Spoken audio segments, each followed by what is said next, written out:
सी video lectures में आपका स्वागत है। दोस्तों, इस लेक्चर में हम एरेज के बारे में पढ़ेंगे, लेकिन उससे पहले मैं सजेस्ट करता हूं कि आप फुल स्क्रीन मोड पे चले जाएं, जो कि इस YouTube वीडियो के बॉटम राइट कॉर्नर पे फुल स्क्रीन बटन होगा, उस पर क्लिक करिए ताकि आप इस YouTube वीडियो का बेटर व्यू ले सकें।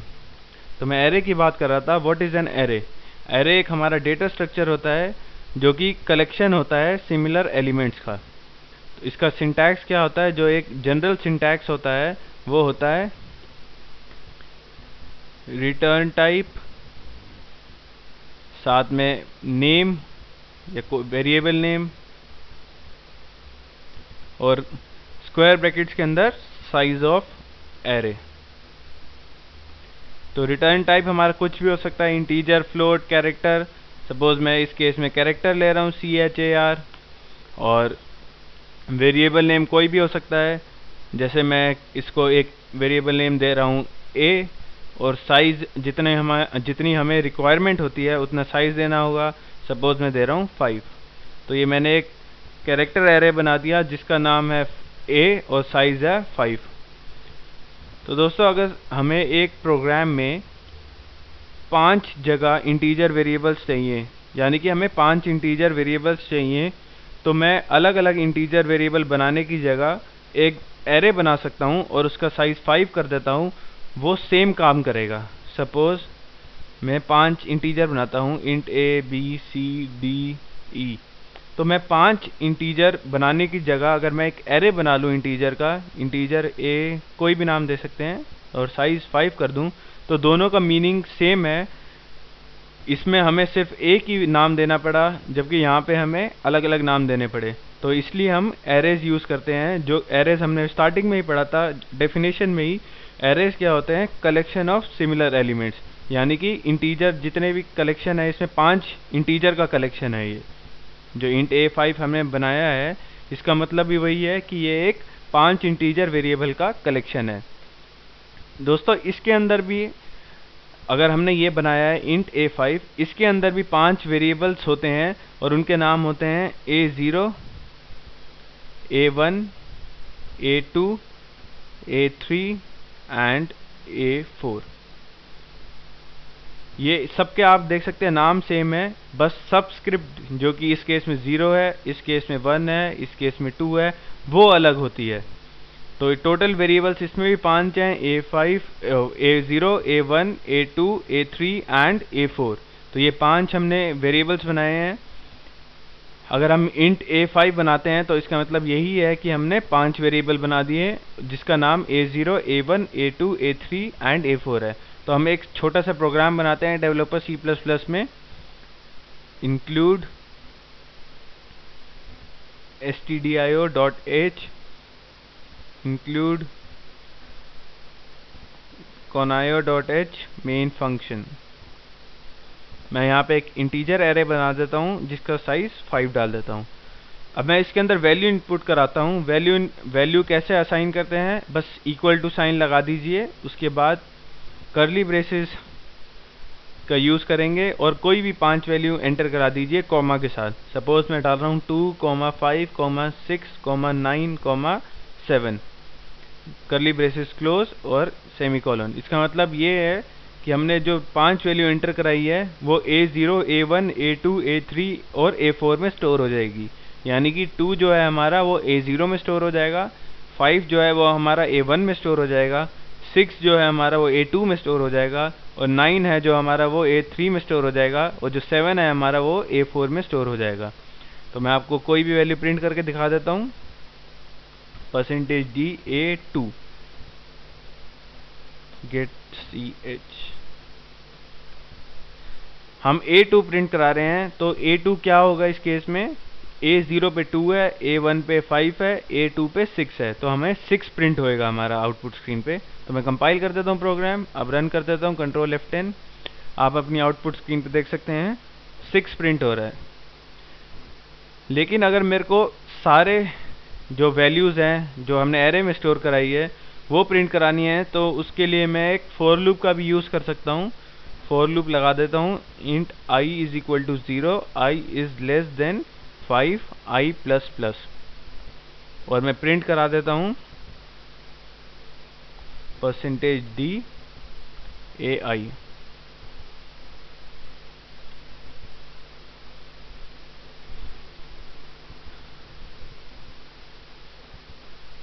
दोस्तों मैंने एक फॉर लूप बना दिया है। तो आई हमारा क्या है, इस केस में 0 है पहला, तो हम क्या प्रिंट करा रहे हैं, A0 यानी कि 2 प्रिंट करा रहे हैं। तो नेक्स्ट केस में i++ हो जाएगा, यानी आई की वैल्यू हो जाएगी 1, और हम चेक करेंगे 1 5 से लेस है, वो ट्रू है, तो हमारा A1 प्रिंट हो जाएगा। A1 के अंदर हमारा 5 स्टोर है। फिर नेक्स्ट केस में i की वैल्यू 2 हो जाएगी, फिर चेक करेंगे 2 इज लेस देन 5 जो कि ट्रू है, तो A2 प्रिंट हो जाएगा, यानी कि 6 प्रिंट हो जाएगा। फिर i की वैल्यू 3 हो जाएगी, फिर 9 प्रिंट हो जाएगा क्योंकि A3 हमारा 9 है। सिमिलरली i की वैल्यू नेक्स्ट केस में 4 हो जाएगी, तो A4 यानी कि 7 प्रिंट हो जाएगा। फिर नेक्स्ट केस में i की वैल्यू 5 हो जाएगी, तो हम मैच करेंगे दोबारा 5 इज लेस देन 5, जो कि फॉल्स है क्योंकि हमें पता है 5 is equal to 5 and 5 is not less than 5, तो ये फॉल्स हो जाएगी, तो लूप टर्मिनेट हो जाएगा। इस तरीके से हमारा A0, A1, A2, A3 and A4 ये 5 वैल्यू प्रिंट हो जाएंगी। तो मैं कंपाइल कर देता हूँ। तो हमें पता है A0 के अंदर 2 स्टोर है, A1 के अंदर 5 है, A2 के अंदर 6 है, A3 के अंदर 9 है, A4 के अंदर 7 है, तो ये सारी वैल्यूज प्रिंट हो जाएंगी। कंट्रोल F10, आप अपनी आउटपुट स्क्रीन पे देख सकते हैं 2 5 6 9 7, ये A0, A1, A2, A3, A4 सब प्रिंट हो चुका है। 2 5 6 9 7 यही वैल्यू हमने एंटर कराई थी, 2 5 6 9 7। अगर मैं न्यू लाइन में चाहता हूँ तो मैं न्यू लाइन कैरेक्टर डाल देता हूँ। अब कंपाइल कर देता हूँ, कंट्रोल F9 से रन कर देता हूँ। आप देख सकते हैं 2 5 6 9 7 सब अलग अलग लाइन में प्रिंट हो रहे हैं। तो दोस्तों ये तो सिंपल प्रोग्राम था जिसमें हमने कोई वैल्यू असाइन करा दी एरे को और वो प्रिंट करा दी। लेकिन जो अब मैं प्रोग्राम बनाना जा रहा हूँ उसमें हम यूज़र से वैल्यू इनपुट कराएंगे और वो वैल्यू एक एरे में स्टोर कराएंगे, और वो वैल्यू हम उस एरे से रिट्रीव करके आउटपुट स्क्रीन पे प्रिंट कराएंगे। तो मैं यहाँ एक इंटीजर एरे बना देता हूँ, सेम इंट A5। अब मैं printf का हेल्प लेता हूँ, जो कि प्रॉम्प्ट करेगा यूज़र को 5 इंटीजर एंटर करने के लिए। तो मैं लिख देता हूँ एंटर 5 इंटीजर्स। तो ये पढ़ने के बाद यूज़र एंटर करेगा 5 इंटीजर। मैं फॉर लूप यूज़ कर लेता हूँ उसकी एंटर कराने के लिए। I0, I is less than 5, I++। Enter कराने के लिए scanf का यूज़ करते हैं, %D।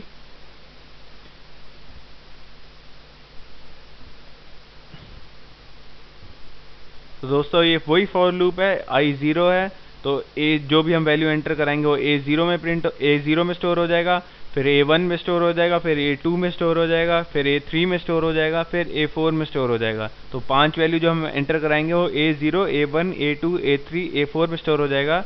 और जैसे ही i की वैल्यू 5 होगी तो ये लूप फॉल्स हो जाएगा, क्योंकि टर्मिनेट हो जाएगा, क्योंकि 5 इज लेस देन 5 फॉल्स होता है, तो ये लूप टर्मिनेट हो जाएगा। तो जो भी हम 5 वैल्यू एंटर कराएंगे वो A0, A1, A2, A3, A4 में स्टोर हो जाएगा। तो अब हमने स्टोर करा दिया है वैल्यू, अब हमें प्रिंट कराना है। तो हम लिख देंगे printf you have entered। अब एक और फॉर लूप का यूज़ कर लेता हूँ, सेम फॉर लूप का, बस वहाँ पे scanf की जगह मैं printf यूज़ करूँगा। सेम लूप है, printf का यूज़ कर लूँगा। AI get ch। तो दोस्तों इससे A0, A1, A2, A3, A4 print होगा, क्योंकि जैसे ही i की वैल्यू 5 होगी तो ये लूप टर्मिनेट हो जाएगा, क्योंकि ये कंडीशन फॉल्स हो जाएगी। तो सिमिलरली हमने A0 से A4 यहाँ पे वैल्यू एंटर कराई थी, वो एरे में स्टोर हो चुकी है। अब हम उस एरे से A0 से A4 वैल्यू प्रिंट करा रहे हैं। तो मैं कंपाइल कर देता हूँ प्रोग्राम, कंट्रोल F9।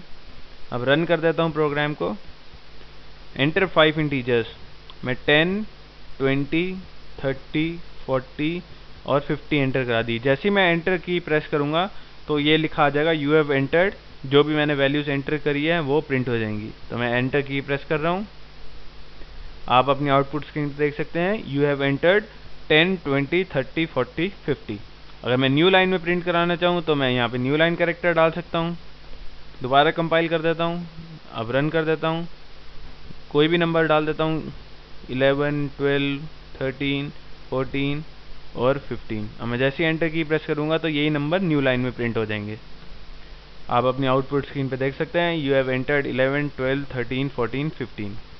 तो दोस्तों मैं उम्मीद करता हूँ कि ये आपको समझ आ गया होगा एरे कैसे हम वैल्यू स्टोर कराते हैं एरे के अंदर। इस लूप से हमने स्टोर कराई, और कैसे रिट्रीव करते हैं आउटपुट स्क्रीन पे। इस लूप से हमने एरे स्टोर करने के बाद रिट्रीव करी वैल्यू आउटपुट स्क्रीन पे। तो मैं उम्मीद करता हूँ ये समझ आ गया होगा। अब आपको मैं एक और छोटी सी चीज़ बता देता हूँ। ये तो हमने जो भी पढ़ा है अभी 1 डायमेंशनल एरे पढ़ा है, हम 2 डायमेंशनल एरे भी बना सकते हैं। सपोज मैं एक बनाता हूँ 2 डायमेंशनल एरे int a2 2। तो इसका साइज जो है हमारा वो है 2 और 2, मतलब हम मल्टीप्लाई कर देंगे। 2 × 2 हमें पता है 4 है, तो हम इसमें 4 वैल्यू स्टोर करा सकते हैं। और वो 4 वैल्यू कहाँ का स्टोर होंगी, A0 1 में स्टोर होंगी पहली वैल्यू। दूसरी वैल्यू जो है वो पहली वैल्यू जो होगी हमारी वो A0 0 में स्टोर होगी। दूसरी वैल्यू जो है हमारी वो A0 1 में स्टोर होगी। तीसरी वैल्यू जो है हमारी वो A1 0 में स्टोर होगी। और जो लास्ट वैल्यू है हमारी वो A1 1 में स्टोर होगी। तो आप देख सकते हैं अगर हम कोई 2 डायमेंशनल एरे बनाते हैं तो हम जो भी हमने साइज दिया है उसको मल्टीप्लाई कर लेंगे और उतनी ही वैल्यू हम इनपुट करा सकते हैं। इस केस में साइज है 2 2, तो हम 2 × 2 करते हैं तो 4 होता है, तो हम 4 वैल्यूज एंटर करा सकते हैं। और वो 4 वैल्यूज कहाँ पे स्टोर होगी, ये आप देख सकते हैं। 0 0 पे स्टोर होगी पहली, दूसरी 0 1 पे होगी, तीसरी 1 0 पे होगी, चौथी 1 1 पे होगी। तो हम ऐसे कई डायमेंशन, ये तो हमने 2 डायमेंशनल एरे बनाया है, हम कई डायमेंशनल एरे भी बना सकते हैं, 3 डायमेंशनल भी, 4 डायमेंशनल भी। लेकिन हमारा जो यूज़ होता है सी लैंग्वेज जो है वो मोस्टली 1 डायमेंशनल में होता है, जो कि हमने अभी एग्जांपल पढ़े थे डेवलपर C++ में, उसी में यूज़ होता है। और थोड़ा बहुत यूज़ अगर होता भी है 1 डायमेंशनल के अलावा तो 2 डायमेंशनल तक ही होता है, उसके आगे हमारा सी लैंग्वेज में बिल्कुल भी यूज़ नहीं होता। तो हमारी नॉलेज के लिए हमें सिर्फ 1 डायमेंशनल पता होना चाहिए और 2 डायमेंशनल पता होना चाहिए। तो दोस्तों आज के लिए इतना ही। नेक्स्ट लेक्चर में हम प्री प्रोसेसर्स के बारे में पढ़ेंगे। तो आप ये मेरा वीडियो हाई डेफिनेशन में भी डाउनलोड कर सकते हैं मेरी साइट sites.google.com/site/PL lectures। मैं रिपीट कर देता हूँ, sites.google.com/site/PL lectures, यहाँ से भी डाउनलोड कर सकते हैं। तो दोस्तों आज के लिए इतना ही। Till next lecture, goodbye, take care.